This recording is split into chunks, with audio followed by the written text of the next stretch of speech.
Hello everyone, आज के इस वीडियो में हम फ्लेमिंगो बुक की एक और पोम कवर करने वाले हैं, कीपिंग क्वाइट। ये नाम अपने आप में बहुत ही डीप मीनिंग कन्वे कर जाएगा जब आप इस पोम को पूरी तरह से ख़त्म करोगे। बहुत ही अच्छा सा मैसेज, बहुत ही ब्यूटीफुल मैसेज। हो सकता है कि आज आप इसे समझ ना पाओ, कभी आने वाले समय में इस मैसेज को समझो, लेकिन बहुत ही काम का मैसेज। एक वर्ड है इंट्रोस्पेक्शन। इससे पहले कि मैं इस पोम को स्टार्ट करूँ, इस वर्ड को डिस्कस करूँगा। इंट्रोस्पेक्शन जो है ये दो वर्ड से मिलकर बना हुआ है, इंट्रो और इंस्पेक्शन। इंट्रो का मतलब होता है इनर, यानी कि इनवर्ड, यानी कि आत्म, और इंस्पेक्शन मतलब जांचना। तो यानी कि अपने आप को जांचना, अपने आप का लोकन करना, और इस वर्ड की पूरी मीनिंग होती है आत्मलोकन। यही होता है introspection. And in this pome Pablo Neruda asks us to take some time out of our busy life and just to do a little introspection. वो हमसे यही कहते हैं कि हमें अपनी इस बिजी लाइफ से थोड़ा सा समय निकालना है और इंट्रोस्पेक्शन करना है कि हम कर क्या रहे हैं। तो ये पूरी पोम जो है वो इसी वर्ड के चारों तरफ घूमती हुई नजर आएगी। आइए इस पोम को स्टार्ट करते हैं, इस ब्यूटीफुल पोम को। पेब्लो नेरुडा ये इसके पोएट हैं, और सेंट्रल आइडिया और एक्सप्लेनेशन में आपको इस पोम के बारे में बताऊंगा। इसके अलावा थोड़ा सा पोएट के बारे में। चलिए, तो पेब्लो नेरुडा ये इनका पेन नेम है। आपको ये ध्यान रखना है कि ये एक नोबेल प्राइज विनर पोएट है। इनको नोबेल प्राइज मिला था 1971 में। एक तो ये ध्यान रखना, लिटरेचर का नोबेल प्राइज मिला था 1971 में। इसके अलावा ये इनका पेन नेम है। Now what is pen name? Pen name का मतलब होता है जब आप किसी नाम के अंडर में कुछ लिखते हो। अपनी जितनी भी रचनाएं हैं, मान लीजिए मेरा नाम कुछ और है, लेकिन मैं जो अपनी रचनाएं लिखता हूँ, अपनी बुक्स लिखता हूँ, वो इस नाम के अंडर में लिखता हूँ, तो that is called pen name. तो ये इनका पेन नेम है, जबकि इनका ओरिजिनल नेम है नेफ्टली रिकार्डो रेस बेसाल्टो। और इनका जन्म कहाँ हुआ था? चिली में एक जगह है पराल, यहाँ पे इनका जन्म हुआ था। And his poems are full of easily understood images. जब भी आप इनकी पोम को पढ़ोगे तो बहुत ही आसानी से जो शब्द होंगे वो आपको समझ में आएंगे। बट इसका मतलब ये नहीं है कि वो ब्यूटीफुल नहीं है, which make them no less beautiful. ऐसा नहीं कि आसानी से समझ में आने वाले शब्द हैं तो आपको ये पोम अच्छी नहीं लगेगी।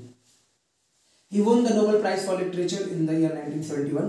In this poem, Neruda talks about the necessity of quiet introspection and creating a feeling of mutual understanding among human beings. तो देखिए, मैंने आपको पहले ही बता दिया है कि ये पूरी जो पोम है वो इसी इंट्रोस्पेक्शन वर्ड के आसपास घूमती हुई नजर आएगी।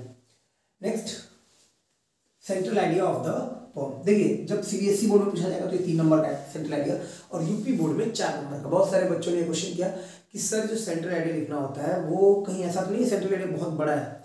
जब आप इसके पूरे थॉट्स पढ़ोगे तो आपको लगेगा कि ये सेंट्रल आइडिया सिर्फ आपको लिखने में 4 से 5 मिनट लगेगा, अगर आपको तैयार है तो। अगर आपसे ये सेंट्रल आइडिया नहीं तैयार हो पाता है तो आप ये जो ऊपर वाला पार्ट मैंने एक पैराग्राफ लिखा हुआ है, इसको आप पूरा कवर कीजिए, इस पर आपको 3 नंबर मिल जाएगा। नीचे वाला जो पार्ट है उसमें से 1-2 लाइन ऊपर से और 1-2 लाइन नीचे से मिलाकर आप लिख दीजिएगा, पूरा आपको 4 नंबर मिल जाएगा। इतना तो कम से कम करना है। और अगर आप पूरा प्रिपेयर कर सकते हो तब तो बेस्ट है, सबसे बढ़िया है, सबसे अच्छा है, क्योंकि फिर कोई नंबर कटने का चांस नहीं है। हाँ, कुछ वर्ड्स मैंने एक्सीड किए हैं, इतने वर्ड्स का नहीं लिखना था, लेकिन ये इसलिए कि आप पूरी तरह से श्योर हो कि जो आपको नंबर मिलने हैं वो नंबर मिले। इसके अलावा अगर कोई पढ़े तो उसे पूरी बात समझ में आ जाए, और जब ये आप पूरा लिखोगे तो आपको लिखने में सिर्फ 5 से 6 मिनट लगेंगे या 7 मिनट लगेंगे, इससे ज़्यादा कुछ नहीं है। आ जाओ। This poem has been composed by a Nobel prize winning poet Pablo Neruda. ये लाइन बहुत इंपॉर्टेंट आपको ध्यान रखनी है। अबाउट द पोएट आप चाहो तो स्किप कर दो सेंट्रल आइडिया में, लेकिन अगर आप लिख देते हो तो उसका भी इंप्रेशन होता है। आप सीधे लिख दो अबाउट द पोएट, तो it was his pen name, है ना, Pablo Neruda was his pen name, ये उनका पेन नेम था। And he won Nobel prize for literature in 1971। 2 line बस लिख दो, इतने से एग्जामिनर के ऊपर बहुत अच्छा असर पड़ जाएगा। और फिर यहाँ से ये लिखना शुरू कर दो कि in this poem the poet appeals to the readers to take some time out of their busy life for a little introspection. वो उनसे क्या कहते हैं कि बस अपने बिजी लाइफ से थोड़ा सा समय निकालिए और इंट्रोस्पेक्शन कीजिए। क्यों ऐसा कह रहे हैं ये हम आगे पढ़ेंगे भी। He asked all the human beings to stop all their worldly activity for a while। और जितनी भी वर्ल्डली एक्टिविटी है उसको थोड़े समय के लिए रोकिए। We are in trouble because we always remain in hurry and rush. Let us withdraw ourselves from all undesirable actions and remain quiet। ये जितनी भी undesirable actions है इनसे अपने आप को पीछे खींच लो। विड्रॉ करना मतलब अपने आप को दूर खींचो और कुछ समय के लिए बस क्वाइट बने रहो। अगर आपको ध्यान हो तो एक टाइम पे जब कोरोना आया था और पहली बार लॉकडाउन लगा था तो हमने शायद इमेजिन भी नहीं किया होगा कि कभी ऐसी सिचुएशन आएगी कि हम अपनी सारी एक्टिविटीज़ को स्टॉप कर लेंगे। जब ये पोम लिखी गई थी तब इस वर्ड को काफ़ी जो है उस तरीके से नहीं देखा गया होगा कि अनडिजायरेबल एक्शंस क्या, ऐसा कैसे हो सकता है, कभी ऐसा पॉसिबल नहीं हो पाएगा कि हम अपने सारे एक्शंस को रोक लें। लेकिन याद करिए उसी कोरोना के टाइम पे स्कूल जाना नहीं, इतना इंपॉर्टेंट नहीं है, जॉब करना नहीं, ये भी इंपॉर्टेंट नहीं है, बाहर जाना नहीं, बिल्कुल इंपॉर्टेंट नहीं है। हमारे लिए सिर्फ इंपॉर्टेंट क्या था कि हम घर में रहें और देखें कि हम अपनी लाइफ के साथ क्या करते चले आए और शायद कहीं ना कहीं नेचर के साथ क्या करते चले आए। तो ये अनडिजायरेबल एक्शंस इन्हीं सब की बात हो रही है। It will bring all together and a feeling of understanding with development. और देखिए जब भी ऐसा होगा, जब भी हम ऐसा करेंगे कि हम अपनी सारी एक्टिविटीज को रोक देंगे, तो ये हमें कहाँ लेकर आएगा, एक साथ। आप याद करिए कोरोना के उस पहले लॉकडाउन में हम सब एक साथ हो चुके थे। जब भी ऐसा हुआ था तो हमने सोचा भी नहीं था कि इसका एक अच्छा परिणाम ये भी होगा कि हम अपने आप को टाइम दे पाएंगे, हम अपने आप से बातें कर पाएंगे। शायद हम बहुत भाग रहे थे और अपने आप को टाइम नहीं दे रहे थे, बट उस समय हम सब एक साथ हो गए। And a feeling of understanding with development, ऐसा नहीं कि डेवलपमेंट नहीं हुआ उसके बाद, फिर धीरे धीरे बहुत कुछ चीजें चेंज हुई हैं और एक अंडरस्टैंडिंग बनी है इस बात को लेकर। तो यही पेब्लो नेरुदा हमसे कहना चाह रहे हैं। इसके अलावा इसमें बातें क्या है इस पोएम में, ये देखिए। He urges everybody, वो सभी से ये कहते हैं कि आपको क्या करना है, 12 तक गिनना है। He urges everybody to count to 12, 12 तक गिनने के लिए, and then be quiet, और फिर शांत हो जाने के लिए। He wants people to stop talking and stop all movements, वो चाहते हैं कि लोग अपनी जितनी भी टॉकिंग है, जितनी भी मूवमेंट्स है, सब रोक दें। These moments of silence would be strange and exotic, ये चीज जब होगी, जब ऐसा होगा कि सब कुछ रुक जाएगा, सब कुछ शांत हो जाएगा, तो ये बड़ा ही स्ट्रेंज होगा, बहुत ही एक्सोटिक होगा। एक्सोटिक का मतलब होता है कोई ऐसी चीज जो बाहर से हो, यहाँ की ना हो, और इसीलिए बिल्कुल अजीब। Because in our mundane life, in our boring life, we are so engrossed in fulfilling our ambitions that we have no time for our introspection। आज की इस बोरिंग लाइफ में, ये हमारी मंडेन लाइफ है, सुबह उठना है, स्कूल जाना है, फिर घर आना है, फिर ट्यूशन जाना है, फिर रात में अपनी पढ़ाई करनी है, फिर सुबह उठना है, फिर स्कूल, तो ये बोरिंग जॉब है। उठना है, पढ़ाना है, फिर आना है, घर पे कुछ काम करना है, फिर शाम में पढ़ाना है, और फिर सुबह उठ से पढ़ाना है, सुबह उठ के पढ़ाना है। तो ये हमारी मंडेन लाइफ है और हम टाइम ही नहीं दे रहे हैं। संडे भी आता है तो हमारे पास इतना काम होता है कि हम इंट्रोस्पेक्ट कर ही नहीं रहे।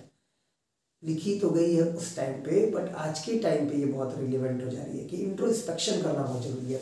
We are not giving time to ourselves and we are completely failing to understand ourselves. Man would get an opportunity to realize how he is destroying nature and thus harming himself। और कहीं ना कहीं इस तरीके से फिर man को ये टाइम मिलेगा कि वो सोचे कि वो नेचर को कितना हार्म कर रहा है, साथ ही साथ अपने आप को कितना हार्म कर रहा है। अगर कोरोना वाला वो लॉकडाउन नहीं हुआ होता तो शायद हम बहुत कुछ ऐसी चीज़ें थे जो रियलाइज़ किए और रियलाइज़ नहीं कर पाते, और देर हो जाती और नुकसान होता। अभी हमें बहुत कुछ रियलाइजेशन हो चुका है।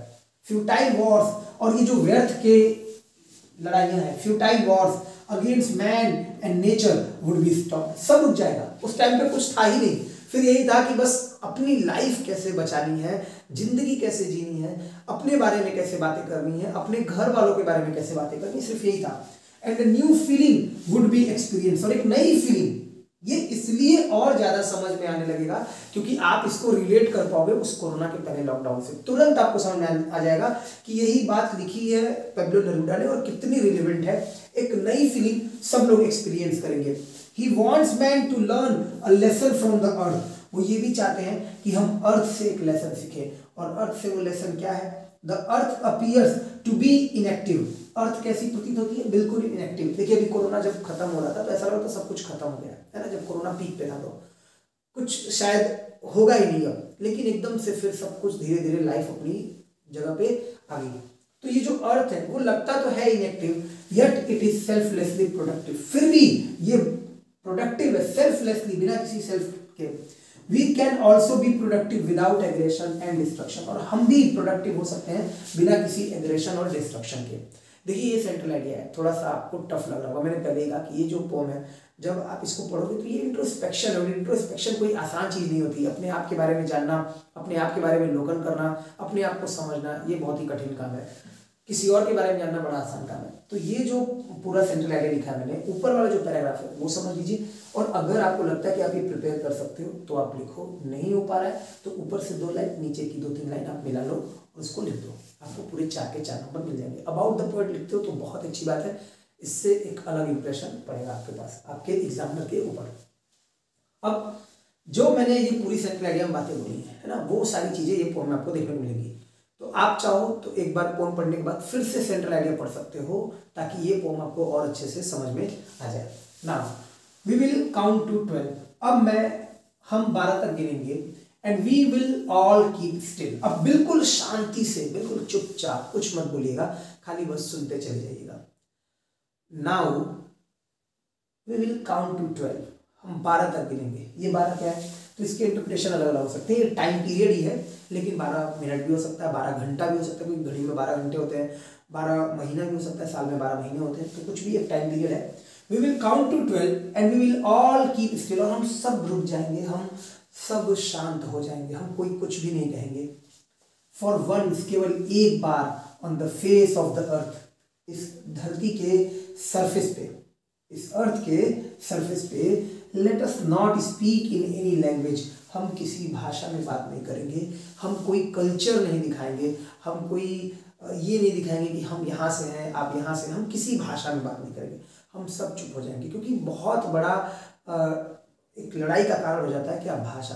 जैसी भाषा होती है, अरे तुम यहाँ के हो और तुम यहाँ के हो, और यहाँ से फिर एक वॉर स्टार्ट हो जाता है। तो हम किसी भाषा में बात नहीं करेंगे, हम अपनी लैंग्वेज रोक देंगे, हम कोई लैंग्वेज नहीं बोलेंगे। Let us stop for 1 second. चलो बस 1 सेकेंड के लिए, पेब्लर कहते हैं कि बस 1 सेकेंड के लिए सब कुछ स्टॉप कर देते हैं, सब कुछ रोक देते हैं।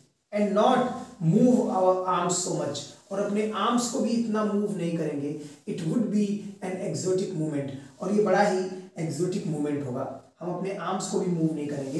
इस आर्म्स का मतलब वेपन भी हो सकता है, हथियार हम नहीं उठाएंगे, कोई हथियार मूव नहीं करेंगे। और ये बड़ा ही एक एक्सोटिक मूवमेंट होगा। एक्सोटिक मतलब बड़ा ही अनयूजुअल, बहुत ही यूनिक, बहुत ही स्ट्रेंज मूवमेंट होगा, क्योंकि ऐसा पहले कभी हुआ नहीं होगा कि इस तरह से मैं 12 तक गिनूंगा, हम सब 12 तक गिनेंगे और फिर कुछ समय के लिए सब कुछ रोक देंगे, सब कुछ शांत कर देंगे। विदाउट रश, कोई भागा दौड़ी नहीं, विदाउट इंजन्स, कोई इंजन्स की आवाज नहीं। We would all be together, और हम सब एक साथ होंगे। ये जो 2 लाइनें हैं, ये बिल्कुल उसी टाइम पीरियड की हैं जो कोरोना के टाइम पे हुई थी। एक भी गाड़ी की आवाज आपको सुनाई नहीं देती थी, सब कुछ रुक सा गया था और सब एक साथ हो गए थे। इन अ सडन स्ट्रेंजनेस, और कितना अजीब लग रहा था उस टाइम पे, है ना। शायद ये पोम आप कोरोना के पहले पढ़ते तो मुझे लगता है इतना अच्छा रिलेट नहीं कर पाते जितना अच्छा आज रिलेट कर पाओगे। एक सडन स्ट्रेंजनेस के साथ, बहुत ही अजीब लगेगा उस समय जब ये सब कुछ रुक जाएगा और हम सब एक साथ होंगे। फिशरमैन, और यहाँ पे उन्होंने एक एग्जांपल दिया है फिशरमैन का। Fisherman in the cold sea would not harm whales, वो जो वेल्स को हार्म नहीं करेंगे। And the man gathering salt would look at his hurt hands. तो एक एग्जाम्पल के थ्रू ये बता रहे हैं कि जो फिशरमैन मछलियां पकड़ने जाते हैं, वो फिर मछलियां पकड़ने नहीं जाएंगे, वो उस दिन रुक जाएंगे क्योंकि कुछ करना नहीं है। तो वो एक तरह से नेचर को हार्म नहीं करेंगे। हम बहुत सारी ऐसी एक्टिविटीज़ करते हैं जिसमें हमको पता नहीं होता है कि हम नेचर को हार्म कर रहे हैं, नेचर को नुकसान पहुंचा रहे हैं। तो उस दिन के लिए हम अपनी उस एक्टिविटी को रोक देंगे, हम उस समय स्टॉप कर देंगे। तो कहीं ना कहीं उस तरीके से हम नेचर को भी हार्म नहीं करेंगे। Fisherman would not harm whales and the man gathering salt, और वो जो मैन सॉल्ट इकट्ठा कर रहा है, would look at his hurt hands. और कहीं ना कहीं जब हम अपनी सारी एक्टिविटीज स्टॉप करेंगे, पूरी तरह से अपने आप को रोकेंगे, तो हम अपने आप को भी टाइम देंगे और ये देखेंगे कि इस तरह से भागते हुए हमने अपने आप को भी कितना नुकसान पहुंचाया है, हमें कितना हर्ट हुआ है। तो वो जो एक एग्जांपल है कि वो जो मैन होगा जो सॉल्ट उठाता है, वो अपने उन हाथों को देखेगा कि यार इतने दिनों से कभी मैंने देखा ही नहीं और मैंने अपने हाथों को कितना नुकसान पहुंचाया है इस सॉल्ट को उठाने में। Those who prepare green wars, और जो लोग इन्वॉल्व हैं कि मुझे ये कंट्री जीतनी है, मुझे तो अशोक बनना है, मुझे तो सिकंदर बनना है। सो those who prepare green wars, जो ये इन्वायरमेंट की लड़ाई लड़ रहे हैं, यानी कि पूरे जंगल खत्म कर रहे हैं और वहाँ पे अपनी फैक्ट्रियाँ लगा रहे हैं। Wars with gas, Wars with fire, और चाहे वो पॉइजनस गैस की वॉर हो, चाहे वो फायर आर्म्स हो, यहाँ पे जहाँ पे बॉम्ब हो या कुछ भी हो, इस तरह का कोई वॉर चल रहा हो। विक्ट्री विथ नो सर्वाइवर, वहाँ पे फिर विक्ट्री तो मिलेगी लेकिन सर्वाइवर कोई नहीं होगा। वही अशोक वाली कहानी, जब अशोक जीता तो वहाँ जीतने के बाद कोई खड़ा नहीं था उस खुशी को मनाने के लिए। So those who prepare green wars, wars with gas, wars with fire, victory with no survivors, तो उस विक्ट्री में कोई सर्वाइवर नहीं होगा। ऐसा जो भी प्रिपेयर कर रहे हैं या जो भी ऐसी तैयारी कर रहे हैं, would put on clean clothes, वो लोग कैसे कपड़े पहन लेंगे? बिल्कुल साफ कपड़े पहन लेंगे। अब यहाँ पे क्या मतलब है कि क्या वो साफ, पुट ऑन का मतलब होता है वियर, पहनना, क्या वो साफ कपड़े पहनेंगे? नहीं। इसका मतलब है कि फिर वो अपने अंदर एक नया विचार लेकर चले आएंगे। जब ऐसा होगा कि हम सब अपनी सारी एक्टिविटीज को कुछ समय के लिए रोक देंगे, तो जो भी हम इन्वॉल्व होंगे अपने काम में, उस समय उस टाइम पे हम ये देख पाएंगे कि हमने अपने आप को कितना नुकसान पहुंचाया, हमने नेचर को कितना नुकसान पहुंचाया। फिशरमैन जो है वेल पकड़ने नहीं जाएंगे, जो सॉल्ट इकट्ठा कर रहे हैं वो अपने हाथों को देखेंगे कि कितना उन्होंने अपने हाथों को नुकसान पहुंचाया। और वो लोग, जो लोग इन्वायरमेंटल वॉर में लगे हुए हैं, ग्रीन वॉर में लगे हुए हैं, पॉइजनस वॉर में लगे हुए हैं, गैसेस के साथ वॉर में लगे हुए हैं, या फिर फायर आर्म्स के साथ वॉर में लगे हुए हैं, जिस विक्ट्री में शायद कोई सर्वाइवर नहीं होगा, वो लोग भी रुक जाएंगे और नए कपड़े पहन लेंगे, यानी कि नए विचार लेते आएंगे। जब उन्हें भी पता चल जाएगा कि नहीं यार, अब हमें ये सब कुछ रोक देना है, हम ये जो वॉर कर रहे हैं इस वॉर का भी कोई रिजल्ट नहीं है, वो भी रुक जाएंगे। And walk about with their brothers in the shade doing nothing, और वो फिर उस शेड में, एक पेड़ की छांव में अपने भाइयों के साथ चलेंगे, कुछ भी नहीं करते हुए। कुछ भी नहीं करते हुए मतलब वो बहुत ही पीसफुल तरीके से, बहुत ही शांतिपूर्ण तरीके से वहां पे टहलेंगे, घूमेंगे, या जो भी होगा अपनी बातचीत कंटिन्यू करेंगे। What I want should not be confused। लेकिन जैसे ही वो लास्ट लाइन उन्होंने बोली है डूइंग नथिंग, ये जो शब्द बोल दिया उन्होंने डूइंग नथिंग, तो उन्हें लगा, पैब्लो नेरुदा का ये लग रहा है कि शायद जो रीडर्स हैं वो मेरी बात को किसी और तरीके से समझ लेंगे। तो उन्होंने कहा कि what I want should not be confuse with total inactivity. अगर आप ये समझ रहे हैं कि मेरे कहने का मतलब है कि हम अपनी सारी एक्टिविटी स्टॉप कर दें, तो आप बिल्कुल गलत समझ रहे हैं, ऐसा कुछ भी नहीं है। What I want, जो मैं चाहता हूं, should not be confused with total inactivity। Life is what it is about। जीवन वही है जो इसके बारे में कहा गया है। Life is what it is about। I want no truck with death। No truck with का मतलब कोई लेना देना नहीं, कोई लेना देना नहीं, है ना। नो एसोसिएशन, नो एसोसिएशन, मेरा डेथ से कोई रिलेशन नहीं है। मेरे कहने का मतलब डेथ नहीं है, ये नहीं कि अब मैंने कह दिया कि पूरी इनएक्टिविटी चाहिए, इसका मतलब आपको अपनी जिंदगी ही खत्म कर देनी है। मेरा डेथ से कोई लेना देना नहीं है। If we were not single minded about keeping our lives moving, अगर हम सिंगल माइंडेड नहीं होते, if we were not single minded about keeping our lives moving and for once, और केवल एक बार के लिए, and for once could do nothing, हम कुछ नहीं करते, बस रुक जाते। ध्यान से सुनिएगा, मेरे कहने का मतलब ये मत समझ लीजिए कि मैं टोटल इनएक्टिविटी से आप कंफ्यूज हो जाएं, और मेरे कहने का मतलब कोई डेथ से लेना देना है, ऐसा कुछ भी नहीं है। इफ, यदि we were not single minded, अगर हम सिंगल माइंडेड नहीं होते अपने जीवन को आगे बढ़ाने को लेकर, if we were not single minded about keeping our lives moving and for once, केवल एक बार के लिए, कुड डू नथिंग, हम कुछ नहीं करते, परहैप्स, शायद, अ ह्यूज साइलेंस, एक बहुत बड़ी साइलेंस, माइट इंटरप्ट सैडनेस, वो हमारी सैडनेस को इंटरप्ट करती। किसकी सैडनेस को? ऑफ नेवर अंडरस्टैंडिंग आवरसेल्फ, जो कभी हमने अपने आप को समझा ही नहीं। शायद अगर हम इतने सिंगल माइंडेड नहीं होते, अपनी लाइफ को लेकर इतना भाग नहीं रहे होते, अपने जीवन के पीछे इतना दौड़ नहीं रहे होते, तो शायद कुछ पल के लिए जब हम कुछ नहीं करते तो वो एक ह्यूज साइलेंस होता कुछ टाइम के लिए कि हम कुछ कर ही नहीं रहे, हम चुपचाप अपने आप के बारे में सोच रहे हैं। तो वो जो ह्यूज साइलेंस होता, it will interrupt our sadness of never understanding ourselves, तो वो हमारी उस उदासी को इंटरप्ट करता। और वो उदासी किस चीज की है कि यार कभी मैं अपने आप को समझ ही नहीं पाया कि मैं हूं कौन, मैं कर क्या रहा हूं। तो वो उदासी जो है उसको कौन तोड़ता? वो गहरी चुप्पी जो उस समय के लिए हो जाती जब हम कुछ नहीं करते, हम थोड़े समय के लिए रुकते और अपना इंट्रोस्पेक्शन करते। इसके अलावा वो जो उदासी है किस चीज की? उस डर की, उस मौत से, and of threatening ourself with death, और कई बार हम अपने आप को इस बात से भी डराते हैं कि हमें मौत मिल जाएगी, and threatening ourself with death. Perhaps, शायद, अ ह्यूज साइलेंस, वो जो ह्यूज साइलेंस है, might interrupt sadness of never understanding ourself, शायद वो उस चीज को भी इंटरप्ट करता, किस चीज को? उस उदासी को, सैडनेस को। कौन सी sadness? Of never understanding ourselves, और उस डर को, ऑफ थ्रेटनिंग आवरसेल्फ। कौन सा डर? जो हम अपने आप को देते हैं, किस चीज से? मौत से। वो सब कुछ खत्म हो जाता। अगर हम थोड़े समय के लिए रुक के इंट्रोस्पेक्शन करें तो हमारी जो अपने आप को न समझने की उदासी है वो भी खत्म हो जाएगी। हमारे अपने आप को जो ये डराने की है कि यार कभी भी डेथ हो सकती है, वो सब खत्म हो जाएगा। परहैप्स, शायद the earth can teach us, ये जो अर्थ है ये हमें सिखा सकता है।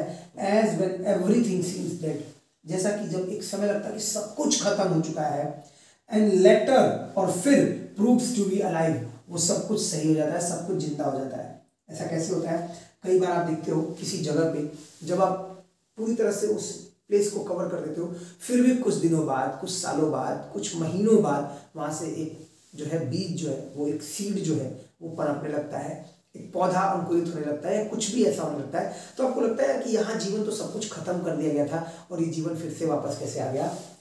तो परहैप्स, शायद ये जो मैं बात कह रहा हूँ इंट्रोस्पेक्शन वाली, ये हमें अर्थ बहुत अच्छे से सिखा सकता है। As when everything seems dead and later proves to be alive, और बाद में फिर वो क्या हो जाता है? अलाइव हो जाता है। Now I will count up to 12 and you keep quiet and will go, और अब मैं 12 तक गिनूंगा और आप सब लोग शांत रहिएगा, एंड आई विल गो, और मैं चला जाऊंगा, क्योंकि मुझे जो मैसेज देना था वो मैसेज दे चुका हूँ। हो सकता है कि ये पोम थोड़ा सा आपको स्लो लगाओ, स्लो मतलब कि यार सर ऐसे क्यों पढ़ा रहे हैं इस पोम को, यार ये तो समझ में थोड़ा सा कम आया, बट ये पोम थी ही ऐसी। इसको आपको बिल्कुल शांत होकर अकेले में फिर से समझना होगा, फिर से पढ़ना होगा, तभी आप इसके मैसेज को समझ पाओगे। ये पोम कुल मिला जुला के इंट्रोस्पेक्शन के बारे में है, हमारे खुद के लोकन के बारे में है कि हम कर क्या रहे हैं। हमें अपनी इस बिजी लाइफ की जो एक्टिविटीज़ हैं इससे रुक कर, अगर इसका एक मैसेज मैं कहूँ हमारे लिए आज के टाइम पे क्या है, तो हमें हर दिन अपने आप को 2 से 3 मिनट देना चाहिए और अपने बारे में सोचना चाहिए कि हम क्या कर रहे हैं। हमें हर हफ्ते में, हर महीने में एक बार ऐसा समय होना चाहिए कि वो पूरा दिन हम इस बात पे गुजार रहे हों कि हम अपने लाइफ में क्या कर रहे हैं, हम ये क्यों कर रहे हैं, और हमारी लाइफ का पर्पस क्या है। यानी कि इंट्रोस्पेक्शन ये करना बहुत ही जरूरी है। यही इस पोम का बहुत ही ब्यूटीफुल मैसेज था। आई होप कि आपको समझ में आया होगा। थोड़ा स्लो पढ़ाया मैंने क्योंकि ये इस पोम की डिमांड थी। ये लिटरेचर की ब्यूटी होती है कि आप उस पॉइंट के तरीके से समझाओ, मतलब ये जो पोम थे उस तरीके से समझाने की मैंने कोशिश की। आई होप कि आपको वीडियो अच्छा लगा होगा। वीडियो अच्छा लगा तो वीडियो को शेयर कर दिएगा। आज के लिए इतना ही। नेक्स्ट सेशन में फिर किसी पोम के साथ, किसी और क्लास के साथ मिलेंगे। तब तक के लिए अपना ध्यान रखिएगा। आप सभी को बहुत सारा प्यार, बहुत बहुत धन्यवाद। Thank you, bye bye.